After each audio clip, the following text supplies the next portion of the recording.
Well, I'm Jemima Harr. I'm the Executive Director and Curator of the Humboldt Arts Council and the Morris Graves Museum of Art. Humboldt Arts Council is the state local partner for the California Arts Council, and we operate the Morris Graves Museum of Art, which is probably our biggest program that we do in the community. We have owned and operated the museum since the year 2000. It's a historic building. We're the former Carnegie Library, and it really is kind of the heart of the arts as well as the heart of history in Humboldt County and in Eureka. This library has brought so much joy to people when they were little and they come in to the museum and say, oh, I remember when I checked out my first book in the library. So this building means a lot to the community. We have programs that go out into the schools, and we take part of our permanent collection out into the schools and work with our docent council. They do art banks. We do family programs here at the museum. We also have musical performances. And all of that, I look forward to coming back, hopefully in the future. We are open normal operating hours, and we see a lot of traffic during the week and during the weekends. We've had a ton of people from outside of the area, a ton of people from across the country over the summer. So we've seen a lot of foot traffic just coming to visit the museum. The show that we're currently in is Lewis Merrick's exhibition. He's a retired professor from HSU. It's a beautiful show. It's a long time coming too. We had his show scheduled probably almost 3 years ago.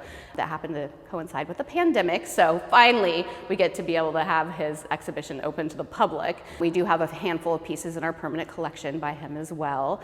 And then across the way in the Thompson Gallery, we have an exhibition that is actually related a bit to the pandemic. It was an artist grant program that we actually paid artists to create work under the theme of re-emerging from the pandemic. Last year we did an exhibition called Art in Place, which was a grant program for artists to create art while we were all sheltering in place. So this is kind of the follow-up of it.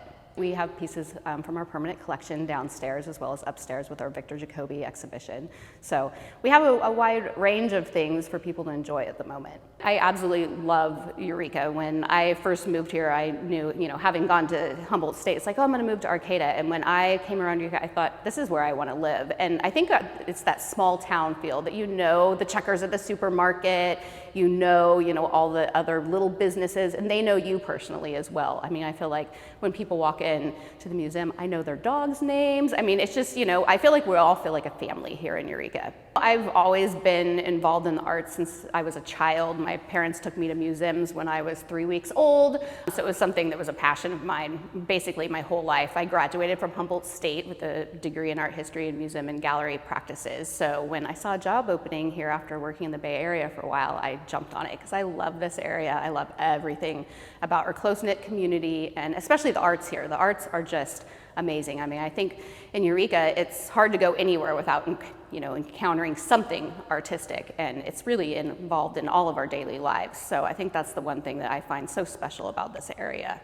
I came here from working at UC Davis, and when we would have an opening reception, if we got 50 guests, it was, amazing. We thought we did so good. And I came up for my interview and had my first experience at Arts Alive. And when I saw 2,000 people come through this museum in a 3-hour period, I was blown away. And it's so great to see that every aspect, every person in our community takes, advantage of the cultural and arts that we have to offer. And so I think that's what's so amazing about this area, is that everyone feels a part of it.